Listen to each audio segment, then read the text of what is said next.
700 federal agents, 120 reputed rival gang members. Bronx, New York. It's believed to be the largest gang takedown in New York City history.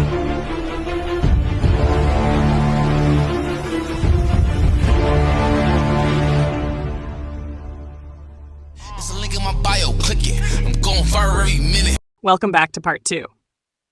If you thought part 1 revealed a lot, get ready, because there's even more to uncover in this case. In the last video, we went through official case documents, witness statements, and law enforcement reports related to the disappearance of Orrin and Orson West. But there is still so much more to go over.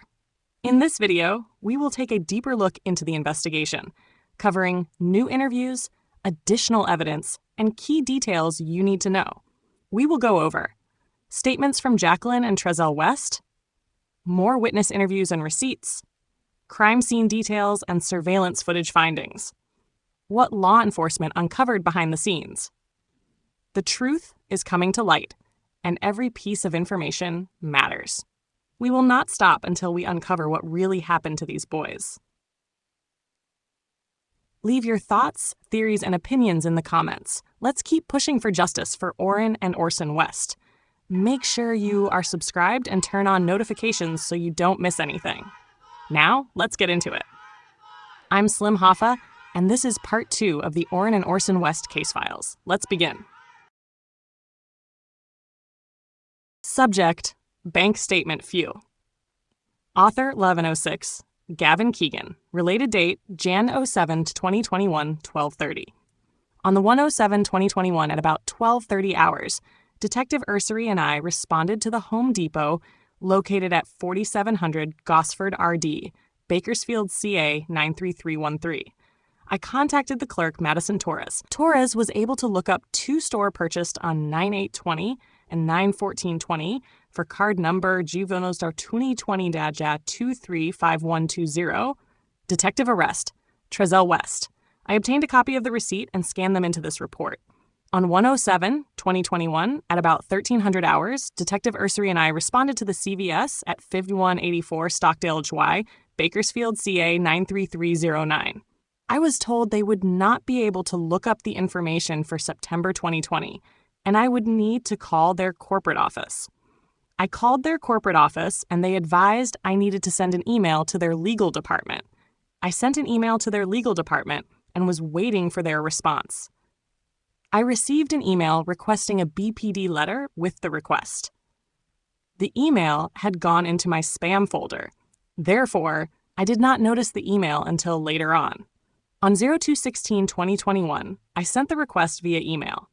On 1/07/2021, at about 13:15 hours, Detective Ursery and I responded to the Walgreens located 40 Chester Ave, Bakersfield, CA 93301. I contacted the store clerk, who advised the purchase was made at the store located at 4306 Ming Ave, Bakersfield, CA 93309. We then responded to that location. We contacted the store clerk, Christian M. Gowan. M. Gowan could not look up the receipt. However, he was able to retrieve video of the purchase. I obtained a copy of the video and later booked it into the Bakersfield Police Department property room. The video showed a BMA on Zone 905/2020 at about 14:15 hours, making 2 different purchases. The BMA then walks out the store to a white van parked in the parking. On 1/07/2021 at about 13:15 hours, Detective Ursery and I responded to the Food Max at 4400 Ming Ave, Bakersfield, CA 93309. We contacted the assistant manager, David Stone. Stone advised their video did not go back to the date in question. He was able to retrieve the receipt for 9/10/2020. I obtained a copy of the purchase and scanned it into this report. On 1/07/2021 at about 13:15 hours, Detective Ursery and I responded to Superior Grocers at 2100 White Ellen, Bakersfield, CA 93304. We contacted the store clerk, who took my information and advised they would email the requested information. I never received the information from the store. Miscellaneous description: purchase receipts, Home Depot and Food Max.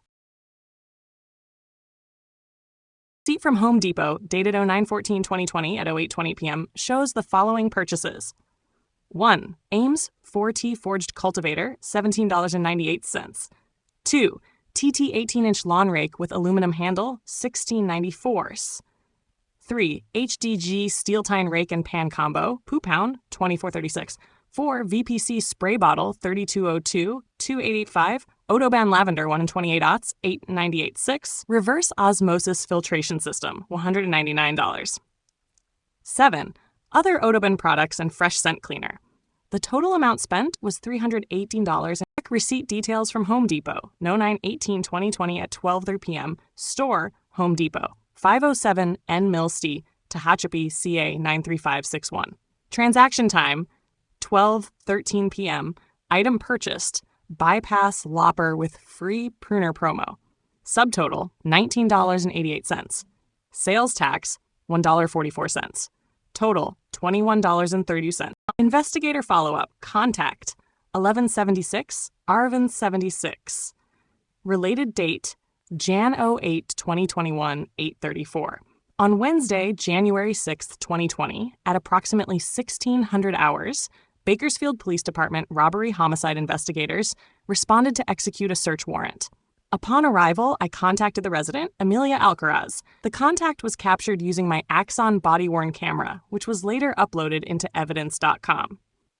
The following a summary of the contact and is not verbatim, nor in the exact sequence. The contact with Amelia Alcaraz was in Spanish, due to her being a Spanish speaker only, which I translated into English and is not verbatim. For further refer to the uploaded footage. I informed Amelia Alcaraz we were investigating an incident which may have occurred before she moved into the residence and had a search warrant to process the apartment. She informed her 2 children reside and were present with her at the residence. She informed her sister, Katia Marilyn Alcaraz, was visiting from Modesto, California, and was also present with her son. Amelia Alcaraz stated she has a roommate, Liliana Pineda, who is currently at work and didn't know when she would return. I informed Amelia Alcaraz we're looking for possible DNA evidence and asked if she would consent to provide DNA samples of herself and her children. She consented to provide DNA buccal swab samples for herself and her children. Katia Marilyn Alcaraz also consented to provide a DNA buccal swab sample. During the contact with Amelia Alcaraz, she informed me she moved into the residence in October of 2020. She stated when she moved in, she was told by the apartment manager the carpet had been replaced. She also informed me since she has moved into the apartment, she had found her front door ajar and unlocked a few times. She stated she was sure she had closed and locked the door and did not know how the door would have been open. She stated nothing in the apartment was disturbed and no signs of forced entry were present. She also stated she was told by an unidentified neighbor that prior to her moving into the apartment, there was a family who resided there that had had 2 missing children recently, which haven't been located. She stated she is in the process of installing cameras inside her residence. However, they currently aren't operable. Amelia Alcaraz and all occupants exited the residence and waited in their vehicle in the parking lot of the apartment complex until the completion of the execution of the search warrant. No further details. Investigator follow-up. Subject, video canvas, 1182, Ricciardi, Philip. Related date, Jan 08, 2021, 1652. On 01/08/21, Detective Hernandez, number 954, provided me with a list of locations and dates where either Jacqueline or Trezell West's credit cards were used. Detective Felgenhauer and I were tasked with responding to the locations and attempting to locate any video surveillance of Jacqueline or Trezell West or any of their children. The first business was the Arco station located at 1819 E. Brundage Lane. The date of transactions in question occurred on 09/15/20, 09/20/20, and 12/05/20. Detective Felgenhauer made telephonic contact with the business and was advised the video retention for the store is only 3 days unless it is specifically requested. The next business was the Carl's Jr. located at 101 S Union Avenue, where a transaction was made at 0736 hours on 09/12/20 and an unknown time on 09/17/20. Detective Felgenhauer contacted the district manager, Roman Camacho, via telephone. Camacho advised the video retention for the business is only 6 weeks, which does not cover September of 2020. The next business were unknown Sullivan Petroleum Chevron stations. Detective Felgenhauer made contact with the owner of the Sullivan Petroleum, who advised the company policy is to only retain video for 30 days unless specifically requested.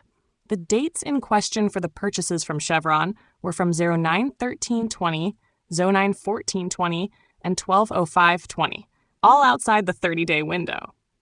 I next contacted La Villa Taqueria, located at 700 Plans Road, where a purchase was made on 9/13/20 at 15:44.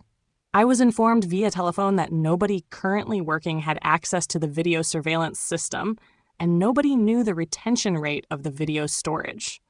I was informed the owner has access to the system, but it was unknown when they would be at the business. The worker I spoke to could not provide contact information to call regarding video. Detective Felgenhauer and I responded to the Dollar General located at 820 Cottonwood Road, where several purchases were made between 9/12/20 to 09/22/20.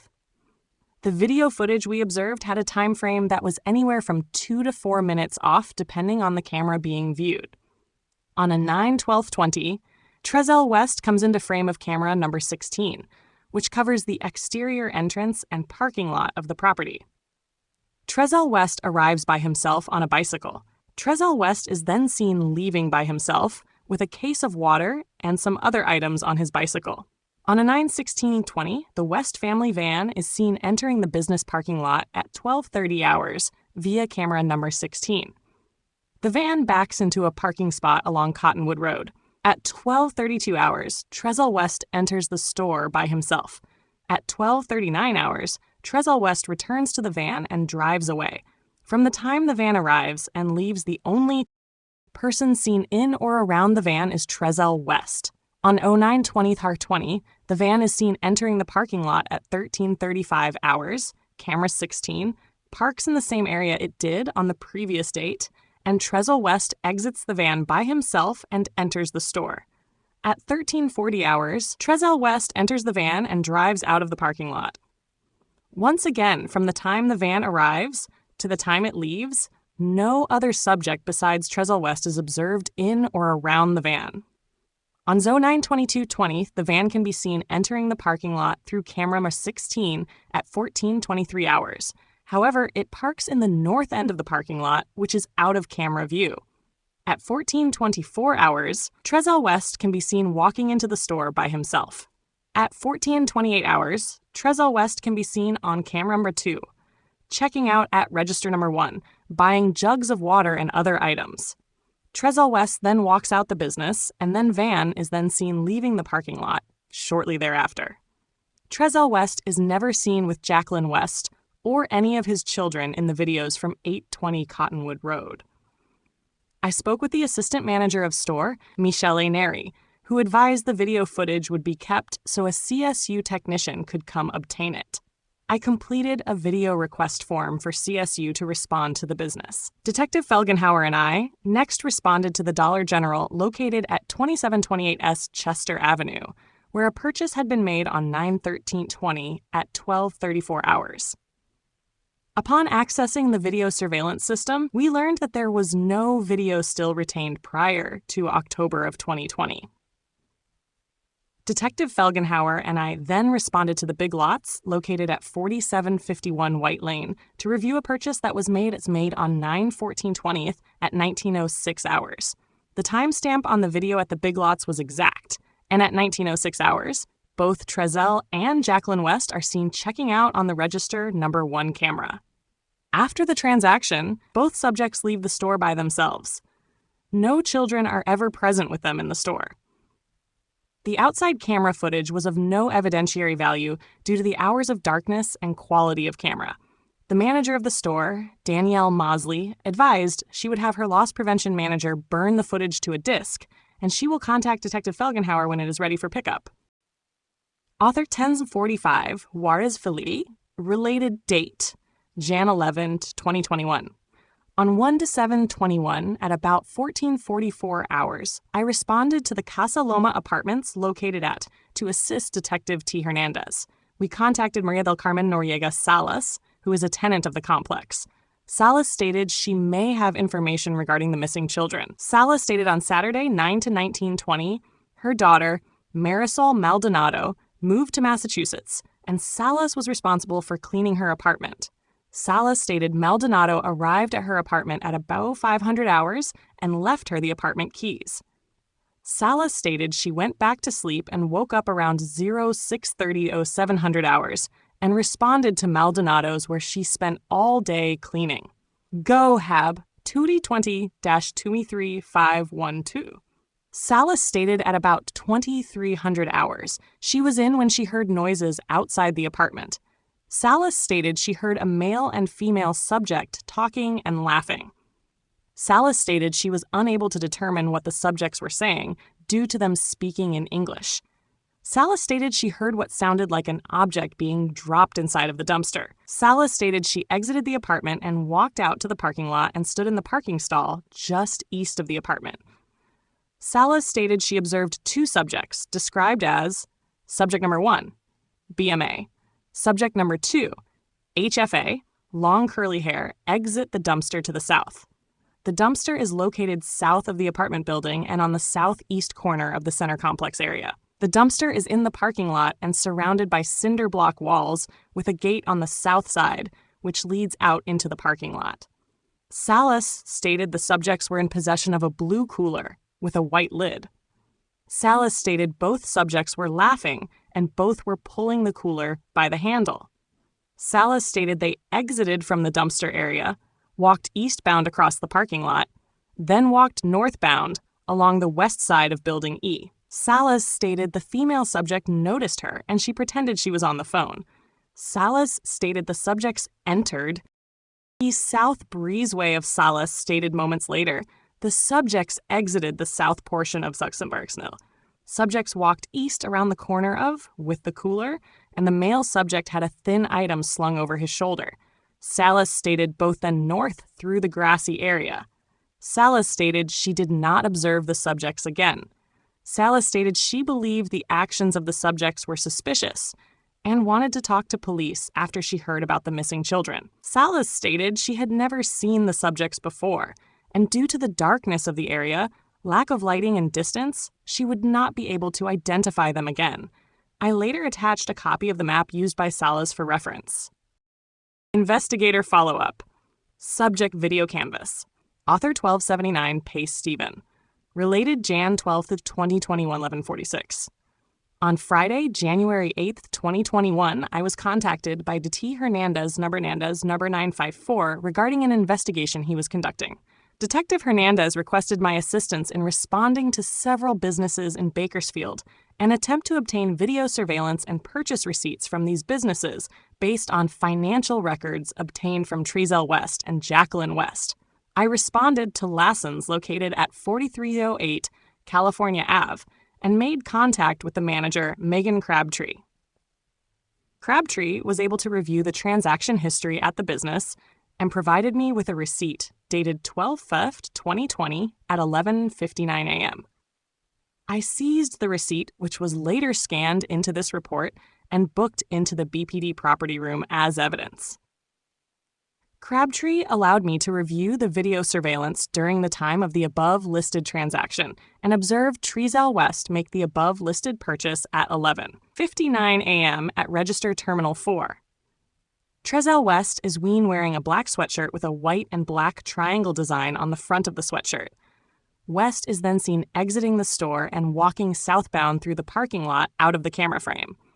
I digitally recorded the video with my work-issued cell phone, as well as obtained a copy from Crabtree.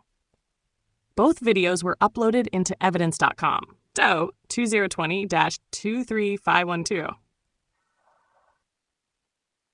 Next, I responded to the Smart & Final located at 49A0 Stockdale Highway and spoke with the manager, Veronica Wolter.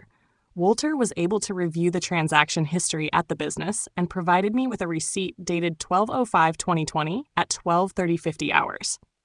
It should be noted that Trezell West is wearing the same clothing as seen on the surveillance footage from the Lassons. The video shows West arrive at the check stand at 12:29 hours with a shopping cart full of items and then exit the store at 12:35 hours. West is then seen walking southbound into the parking lot and entering a white van and exiting the parking lot. I digitally recorded the surveillance video as Wolter was unable to provide me a copy at the time of my contact with her. Wolter advised the system stores video for 60 days, and I submitted a request form to have the video obtained. I uploaded the recorded video from my work phone into evidence.com.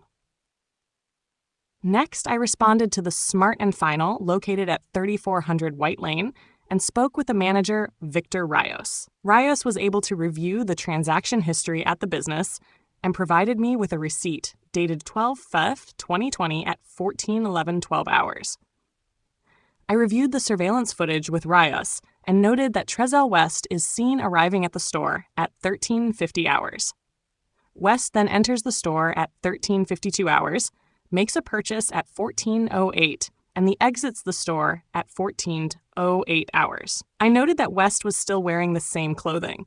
However, I noted he was no longer wearing the black sweatshirt and instead was wearing a Marvin the Martian shirt. I also noted West arrived in the same white van that was seen on the surveillance footage from the Smart and Final located at 4980 Stockdale Highway. Rios provided me with the surveillance footage, which was booked into the BPD property room as evidence. I then responded to Walmart located at 5075 Gosford RD and spoke with the loss prevention/asset protection manager, Jolene Walther. Walther was able to review the transaction history on 9/15/2020 and provided me with a copy of the receipt. Walther was also able to obtain the transaction receipt from 9/18/2020 from the Walmart located at 6225 Colony Street also. I seized the receipts, which I later scanned into this report and booked into the BPD property room as evidence. Walther advised their system only holds video for 30 days, and therefore she had no video footage to provide me for the above-listed transactions. Next, I responded to the Velarda Markt located at 2705 SH Street and spoke with loss prevention agent Juan Benitez.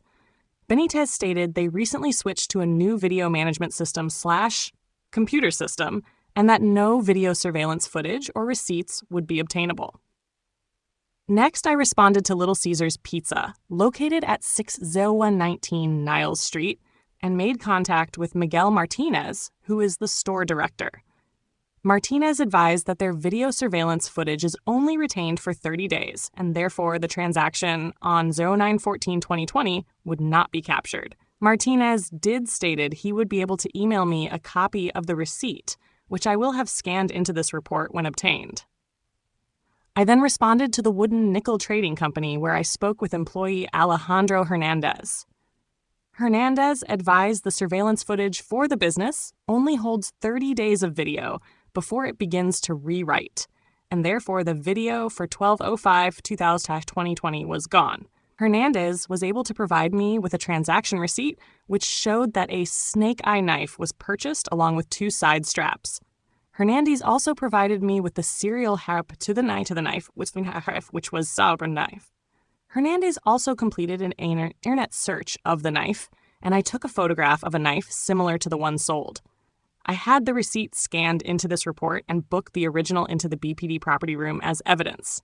I then responded to Walgreens located at 4306 Ming Ave, where I spoke with manager Christian McGowan. McGowan was able to provide me with surveillance footage of Trezell West making a purchase and then exiting the store and entering a white van. McGowan advised he would need to contact corporate to obtain the receipt of the transaction. I will have the receipt scanned into this report when I receive it. Lastly, I contacted Michael Marsh at the Food Max located at 4400 Ming Ave. Marsh advised he would not have video of the incident due to it being in September. Marsh also advised he would have to check if he could obtain the receipt of the transaction. I will scan the receipt into this report when I receive it. No further at this time. Investigator follow-up. Subject, PR 449739-4, 9/16 18. Related date, Jan 12, 2021, 3044. On Thursday, January 7th, 2021, I reviewed the forensic download from Bakersfield Police Department item 449739-4, Samsung Simi SD card. The cards had photographs of Trezell West's California ID and photographs of Jacqueline West. I noted these to be significant because there were no photographs of any of the children. I reviewed Bakersfield Police Department item PR 449739-16 SD card, which was found to be of no value at this time. Upon going through the iPhone cellular device, item PR 449739-18, I found the cellular device was associated with telephone number. I called the telephone number and spoke with Mario Chavez. I asked Mario Chavez if he had lost a telephone related to this telephone number. Mario Chavez advised he and his family were in the California City area riding off-road motorcycles in 7/20/20 and lost a phone. I asked what the telephone looked like, and he advised a gold iPhone with a Winnie the Pooh sticker on the back, which was consistent with the phone located during the civilian search for Orrin and Orson West. Chavez had no further for at this time. The cellular device was found to have no value at this time. I reviewed Bakersfield Police Department item PR 449739-9, blue Amazon tablet. I discovered the following accounts and password. I believe these accounts and passwords could provide further evidence located throughout the investigation. The password will possibly allow access to other parts of the investigation, which without may prevent access to key pieces of evidence that could be lost with multiple attempts of attempting entry. I also located the user account, which is believed to be one of the missing siblings' brothers. The wireless networks located provide further information into systems utilized by the device, and more importantly, the involved parties. These wireless networks may provide other investigative tools into the suspicious disappearance of Orrin West and Orson West. These networks were also consistent with the above account passwords. I observed 10 videos of the West children playing on 8/11/20 and 8/12/20. However, did not observe Orrin West or Orson West in the videos. I was unable to locate any further pertinent information at this time. Subject: 954 Hernandez, Thomas. Related date: Jan 12th, 2021, 1640. On January 5th, 2021, I authored a search warrant for the apartment residence at which was singed by the Honorable Judge G. Polskamp on January 5th, 2021, at 20:26 hours. On January 6th, 2021, at 16:27 hours, Detective Aravizu, number 1176, Detective F. McIntyre, number 1160, Detective K. Ursery, number 969, Detective Gavin, number 1106, Detective McNabb, 1306, Sergeant Garrity, number 943, Bakersfield Police Lab Technician, J. Jimenez, Bakersfield Police Department Lab Technician P. Harrelson, L9, and I responded to execute the search warrant. Upon arrival, Detective Arvizu contacted Amelia Alcarez and spoke with her because she was Spanish-speaking. For details regarding the statements obtained, refer to Detective Arvizu's report under this case number. PLT Harrelson took photographs of the residence prior to the search warrant and at the completion of the search warrant. Det Arvizu advised me that Emily Alcarez stated when she moved into the apartment, she was told the carpet was replaced. I contacted Rosa Espinoza regarding the carpet. Rosa Espinoza responded to the apartment and then advised the carpet was replaced. However, the carpet pad had not been replaced since the West family moving out of the apartment. We pulled the carpet back in the living room and found the carpet pad also appeared to be new carpet pad. PLT Harrelson utilized the Blue Star forensic latent bloodstain reagent in an attempt to locate possible blood inside the apartment. PLT Harrelson utilized the Blue Star reagent on the concrete foundation and underside of the carpet pad near the west living room wall. PLT Harrelson observed several small faint spots glow, which he attempted to photograph the area. However, the response was faint and did not show on the photograph. PLT Harrelson obtained a swab of the area for possible blood or DNA evidence. The swab was later booked into BPD property room under evidence tag number 450208. PLT Harrelson then utilized the Blue Star reagent on the carpet pad near the west wall of the first bedroom on the south side of the hallway However, he was met with negative results.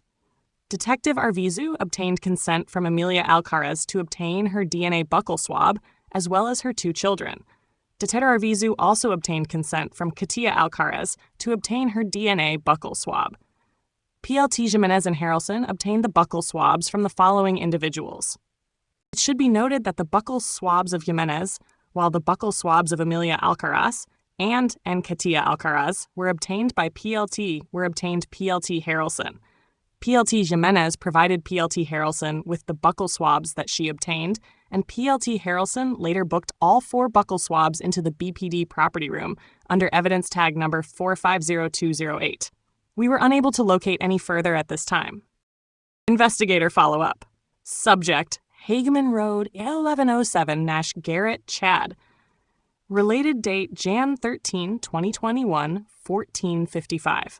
On 01/13/21, Detective McIntyre and I responded to the area of Hageman Road and Jewetta Avenue regarding a tip that was received by the Bakersfield Police Department. Upon our arrival, the terrain matched the description provided in the tip, and we decided to attempt to ascertain who owned the semi-vacant land. I spoke with Alan Fakler, who lives at Gostagger, 2020-23510 Detective Arrest. Fakler advised he was the owner of the acreage to the east of his property, but Aaron Roten owned the land that was behind his residence. Fakler provided me with Roten's contact information, which was Fakler gave us permission to look around his property. I contacted Roten, who also stated that we had his permission to search his vacant lot. Author 954. Related date, Jan 14, 2021, 10:02. On Wednesday, January 13, 2021, I received the requested Yahoo information related to Joe 2020-23510 Detective Arrest. Upon reviewing the information, I found no items of interest at this time. The information was copies to a DVD and then booked into the Bakersfield Police Department property room. Investigator follow-up. Subject, 113, 954, Hernandez Thomas. Related date, Jan 14, 2020, 29. On Wednesday, January 1st, 2021, at 0900 hours, Bakersfield Police Department officers and the Kern County Sheriff's Department Search and Rescue Unit responded to California City, Silver Saddle Ranch and Club in an attempt to locate Orrin West and Orson West. The search was, as a result, information from an unknown subject, informing the California City Police Department that the West white Chevrolet van was observed traveling from the area around the time of the children's disappearance.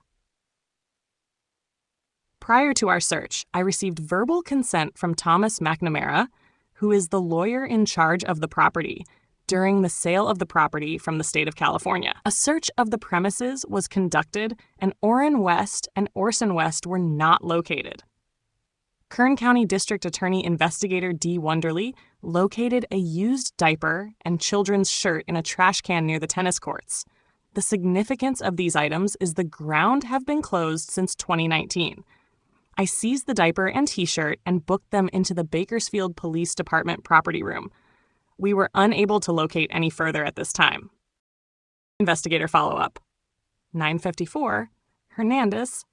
Related date, Jan 14th, 2021, Team 24.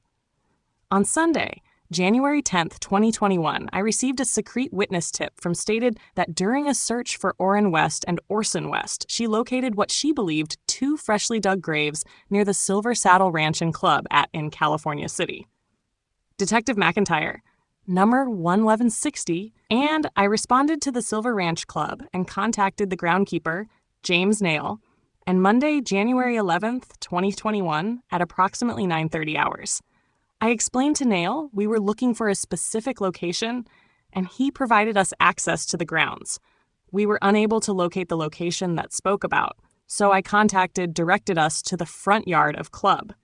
Upon viewing the location and she responded to our location, which is west of the Silver Saddle Ranch and spoke of, we determined the freshly dug dirt was for front yard irrigation and barriers to prevent water from flowing away from the trees they were around. And so further, had no 2023-51520 Detective Arrest. We were unable to locate any further at this time. We attempted to contact the resident, however, we received no answer at the front door. Investigator follow-up, subject, Moth 54 Hernandez Thomas, related date, Jan 14, 2021, Fiend 56. On Wednesday, January 13, 2021, at 1:11:20 hours, Detective Petrus and I contacted Michael Chambers at Bessois.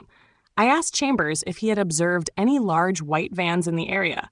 Chambers said he had not. I explained to Chambers we had been in the front yard of his residence prior to today, looking for the 2 missing California City children. Chambers said he was not aware of the missing children and advised we could have full access to his property at any time. Chambers had. Not further. Investigator follow-up. West 12-30-20, phone warrant. Author 954 Hernandez Thomas, related date Jan 15, 2021, 2341. On Wednesday, December 30th, 2020 at 16:51 hours, Detective Arvizu, number Willem 76, Sergeant Dossie, Heg 897, Officer C. Purier, number 1288, Officer M. Garner, number 1299, and I responded to assist Kern County social service worker Christine Garza, at with a check, the welfare of Maria Martinez's children. We also responded to the residence to execute a search warrant to seize Mary Martinez's cellular telephone, which was approved by the Honorable Judge Michael Bush at 16:20 hours. Upon arrival, Detective Arvizu asked Martinez, whom was Spanish-speaking, if Trezell West and Jacqueline West were at the residence. Mary Martinez said Trezell West and Jacqueline West were in the bedroom. I asked Mary Martinez if I could speak with Trezell West and Jacqueline West, and she walked us back to the middle bedroom where they were located. The following is a synopsis interviews that were captured on Axon BWC and are not verbatim. Upon walking to the middle north bedroom, Trezell West said, "We would like a lawyer with us." Jacqueline West said, "Is this about our kids?" Trezell West said, "We want to get a lawyer if we are going to talk about anything." Trezell West said they have been asking for a lawyer. I noted that Jacqueline West never requested a lawyer, and through this investigation, I was unaware of her request for a lawyer.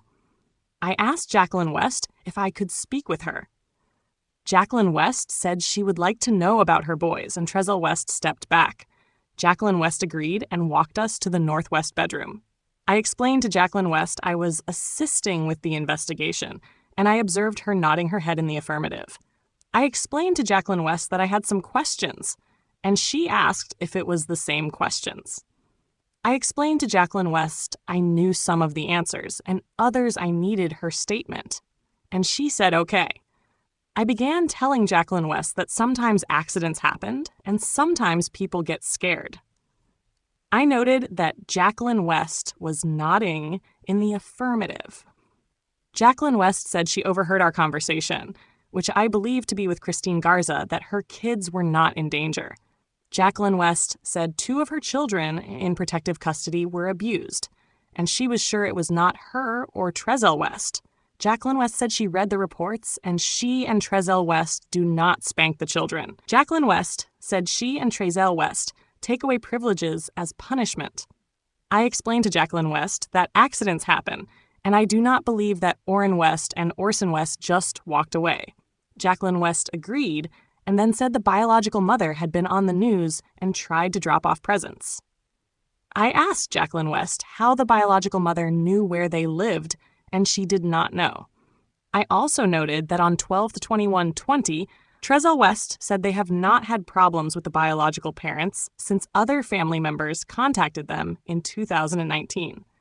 I explained to Jacqueline West that I was trying to figure out what happened to her children to determine if the actions were accidental or intentional. Jacqueline West said there were no accidents. Jacqueline West said the only regret she had was allowing Orrin West and Orson West to go play outside. Jacqueline West said she read numerous comments that she should have wrapped present when the kids were sleeping. Jacqueline West said she should have, but it happened. I noted she began to tear up. I explained to Jacqueline West that I knew Orrin West and Orson West did not wander into the desert, and she agreed. I explained to Jacqueline West that I was certain that the kids were not taken and the kids were not with them. the dates she said the kids were with them. Jacqueline West asked, "What dates?" I told Jacqueline West that I believed something happened in the household with the kids involving her and/or Trezell West, and she said, "Okay." I asked Jacqueline West what happened in their apartment before they moved, and she said nothing special.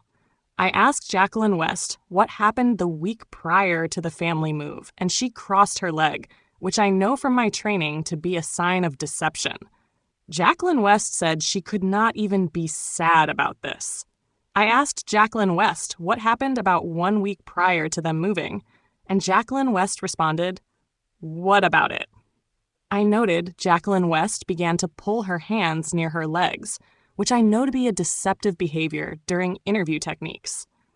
Jacqueline West said she felt she was being blamed, and she pulled away and further, which again appeared to be deceptive behavior during interview techniques. I asked Jacqueline West what happened to Orrin West before the move, and she asked, "Why Orrin?" I explained to Jacqueline West that I did not know what happened to Orson West, and Jacqueline West asked, "Why?" I explained to Jacqueline West I did not know about Orson West. Jacqueline West said she did not know anything about Orrin West and Orson West and said they were fine. I explained to Jacqueline West that I knew something happened to Orrin West. I explained to Jacqueline West that I knew Orrin West was unresponsive, and she asked who said he was unresponsive. I asked if Orrin West was sick or if something was wrong, and Jacqueline West said she said no one was sick. I explained to Jacqueline West that there was a difference between intentional acts and accidental acts.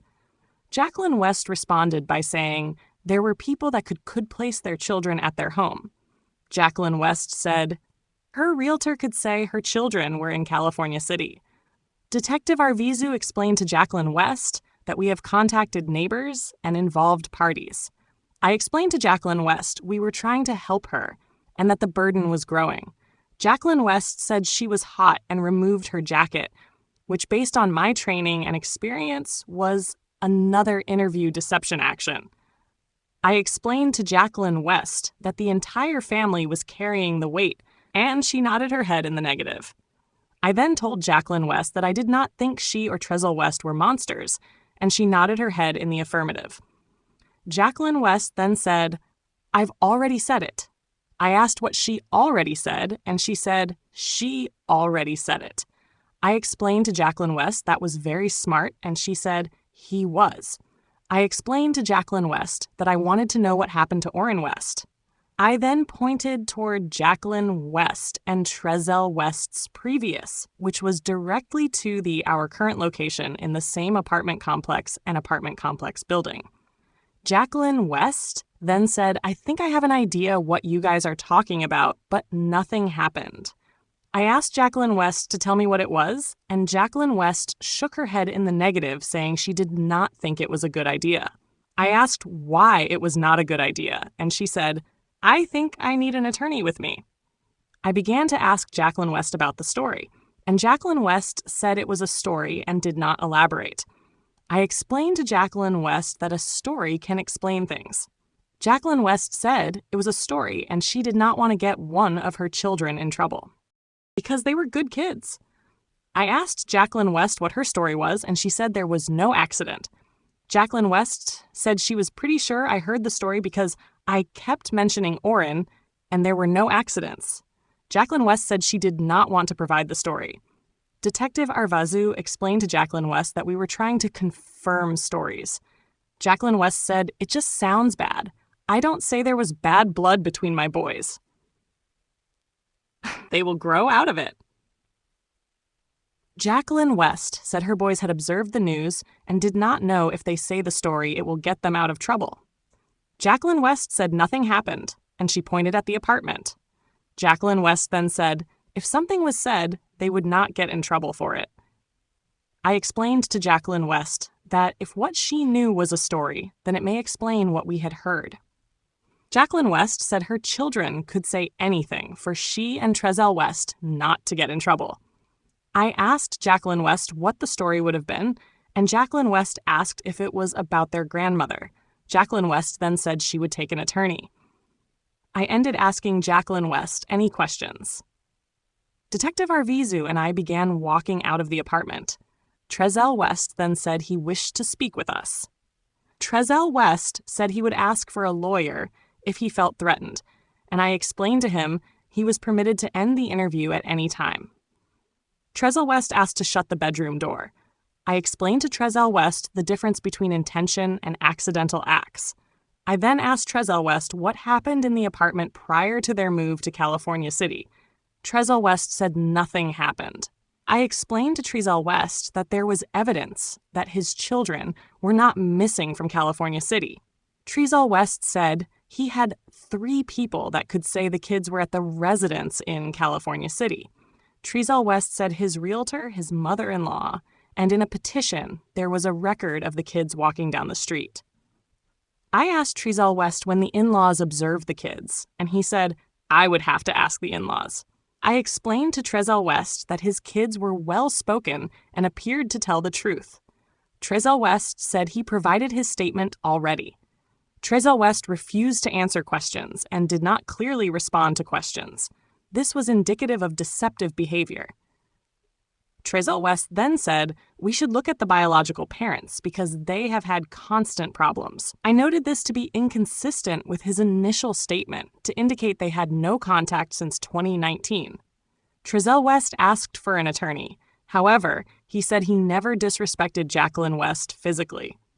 For complete details regarding the interviews, refer to evidence.com and Detective Arvizu's report under this case number. We were unable to obtain any further information at this time. Investigator follow-up. Author 954 Hernandez. Related date Jan 17 to 2021 10/29. On Monday, January 4th, 2021, 0940 hours, Detective McIntyre, number 1160, and I responded to and contacted the apartment manager, Rosa Espinoza. The following is a synopsis of the interview, which was captured on Axon BWC. I asked Espinoza if the apartment complex had video surveillance, and she said the apartment complex only had video in the office. I asked Espinoza who was currently in and who previously occupied the apartment. Espinoza said the current tenant was Amelia Alcaraz and her 2 children. Espinoza said Amelia Alcaraz moved into in October 2020. Espinoza said Trezell West and Jacqueline West were the previous tenants in Espinoza. Said Trezell West and Jacqueline West moved into the apartment 7/31 to 2016 and moved out of the apartment 9/24/20. I asked Espinoza what routine maintenance was completed upon the West family vacating the apartment. Espinoza said the apartment was painted and the carpets were cleaned. Espinoza said the carpet was replaced when the West family moved in, and it was in good enough condition to not be replaced when they vacated. I asked if Amelia Alcaraz had any relation to the West family, and Espinoza said they did not. I asked Espinoza if she had any complaints about the West family, and she said she had no complaints. Espinoza had no further at this time. Investigator follow-up. Subject, Wanda West, 1/5/21. Author, 954 Hernandez Thomas. Related date, Jan 17, 2029. On Tuesday, January 5th, 2021, at 0917 hours, Detective Ursery and I responded to contact Wanda West. The following is a synopsis of the interview, which was captured on Axon BWC. I asked Wanda West to tell me about Trezell West and Jacqueline West's timeline related to their move to California City. Wanda West says, rented a U-Haul for Trezell West and Jacqueline West from September 18 to 2020. Wanda West, she also rented a vehicle, and then she stayed with in California City. Wanda West, during this time, she did not see Orrin West and Orson West, and she believed they were with their grandmother. Wanda West said Trezell West and Jacqueline West brought to stay with her on 12 to 19 to 20. Wanda West said she recalled Trezell West telling her they were short on gas, so she told them to take her to the bank. Wanda West said Trezell West and Jacqueline West took her in their van to the Strata Credit Union for money. Wanda West said Jacqueline West was in the back seat, and she did not see Orrin West or Orson West. Wanda West said she was told by Trezell West and Jacqueline West that Orrin West and Orson West were in the back of the van. However, she was certain she did not see the children on 12 to 19/20. I asked Wanda West why she did not take care of Orrin West and Orson West. Wanda West said she has taken care of all 6 children in the past. However, often she did not take care of Orrin West and Orson West because they were slow and were not trained to use the restroom. Wanda West said she had taken care of the children much since the COVID issues. Wanda West said she loves the children like her own. I asked Wanda West further about the return of the U-Haul. Wanda West explained that upon the U-Haul being picked up, Jacqueline West and Trezell West took the U-Haul and left her in California City with to Code 2020-235120 detective arrest. Wanda West said Orrin West and Orson West were not there. Wanda West said Trezell West and Wanda West returned sometime later in the evening on 9/19/20. Wanda West said on 9/20/20 they returned the U-Haul in California City. Wanda West said on 9/20/20 after the U-Haul was returned, she and Trezell West came back to Bakersfield in her rented vehicle, so Trezell West could pick up his van from Mobisman. I asked Wanda West if Jacqueline West and Trell West stayed in California City prior to 9/18/20, and she said she did not know. I asked Wanda West if since 9/20/20, if she had gone back to California City, and she said she had not been back to California City. I asked Wanda West if she had seen any of the West children since 9/20/20, and she said she had not seen the kids. Wanda West said the next time she observed was on 12/19/20, when she took care of the children until they were taken into protective custody. I asked Wanda West how the children treated one another. Wanda West said the kids were good together and called one another brother. Wanda West said she loved the children like her own. I asked Wanda West if the children had problems with telling the truth. Wanda West said she did not know if the children had a problem telling the truth. I asked Wanda West if Trezell West had any notable issues growing up.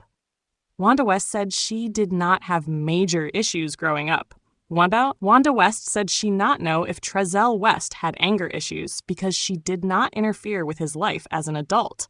Wanda West said Trezell West may have changed over time. However, again, she did not know because she did not interfere with his life. Wanda West said she agreed with officers that some of the statements do not make sense. Wanda West said she was not going to stand behind her son if he is wrong. Wanda West said she had nothing to hide. Wanda West, to the Trezell West she raised, is not the person that people are making him out to be. However, he might be. Wanda West said she believed that Trezell West and Jacqueline West would not harm the kids. I asked Wanda West about her request from Jacqueline West and Trezell West to take a family picture. Wanda West said it was not abnormal for Trezell West to not agree to provide photographs because the foster system had guidelines that they were not supposed to post the foster children. I asked Wanda West if it was possible for Trezell West and Jacqueline West to have harmed the children, and she said anything was possible. I explained to Wanda West that it was odd for Orrin West and Orson West to go missing when Trezell West was supposed to be working in the rear yard. Wanda West said she also felt it was odd for the kids to go missing when Trezell West was working in the rear yard. Wanda West said she asked Trezell West and Jacqueline West to take the polygraph test, and they refused eventually. Wanda West had no further at this time. This case is full of lies, contradictions, and unanswered questions, and we're only scratching the surface. We've broken down the strange behavior of Trezell and Jacqueline West, the evidence, or lack thereof, in their home, and the timeline discrepancies that just don't add up. But trust me, there's more. A lot more. Investigators found key forensic evidence. Interviews exposed damning inconsistencies, and the deeper we dig, the clearer it becomes. Orrin and Orson West didn't just vanish. Something happened. And in part 3, we're going to uncover the details that could finally reveal the truth. Why did the Wests refuse to take a polygraph? Why were the boys missing from footage in places they were supposed to be? And what did Jacqueline West almost confess before suddenly shutting down? The pieces are coming together, but the picture they create is darker than we imagined. If you haven't already, like, comment, and subscribe, because part 3 is going to be the most important one yet. This is Slim Hoffa True Crime Time, and I'll see you in the next one. Stay alert, stay questioning, and most importantly, never stop searching for the truth. Subscribe, if you haven't already. And hit the like button. Only if you like my content. Thank you for watching Slim Hoffa True Crime Time. It's a link in my bio, click it. I'm going viral every minute.